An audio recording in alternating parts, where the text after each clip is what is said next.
Hello நண்பர்களே, இன்று உன்னத ஆமை கதையை பார்ப்போமா?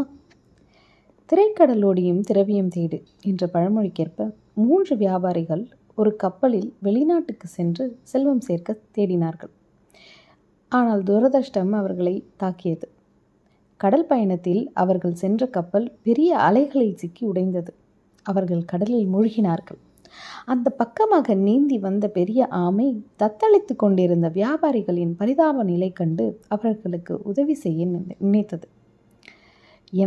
முதுகின் மேல் அமருங்கள் கணவான்களே, நான் உங்களை கரைக்கு கொண்டு போகிறேன் என்றது.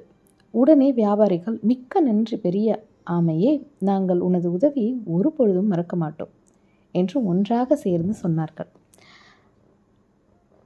ஆமை அந்த மூவரையும் முதுகில் ஏற்றி கொண்டு கரைக்கு செல்ல நீந்த துவங்கியது. பாதி தூரம் சென்றபோது வியாபாரிகளுக்கு பயங்கரமான பசி வந்துவிட்டது. பசியை அவர்களால் ஒருபோதும் தாங்கிக் கொள்ளவே முடியவில்லை. 3 வியாபாரிகளும் மிகவும் மெல்லிய குரலில், நான் எதையாவது உணவை சாப்பிட்டே ஆக வேண்டும் என்று துவங்கினர். நீங்கள் பசியை தாங்க முடியாவிட்டால் என்னை சாப்பிட்டு விட்டு பசியை போக்கி வாழுங்கள் என்று ஆமை சொன்னது. உண்மையிலேயே நாங்கள் மிகவும் பசியோடு உள்ளோம். உனது அர்ப்பணிப்பும் நேர்த்தியானது. ஆனால் நாங்கள் ஏற்கனவே உன் உதவிக்கு நன்றி கடன்பட்டுள்ளோம். ஆனால் நாங்கள் கூறியது, உன்னை சாப்பிட்டு எங்களது உயிரை காப்பாற்றி கொள்ள மாட்டோம். நாங்கள் எங்கள் பசியை கரை சேரும் வரை அடக்கிக் கொள்கிறோம் என்று புத்திசாலியான வியாபாரிகள் பதிலளித்தனர். ஆமை அவர்களின் நன்றி அறிதலில் ஈர்க்கப்பட்டது.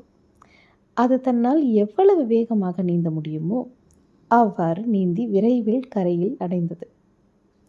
இந்த கதையிலேருந்து நம்ம என்ன தெரிஞ்சுக்கிறோன்னா, நன்றி உணர்வே தனிப்பட்ட விருப்பத்தை விட சக்தி வாய்ந்தது.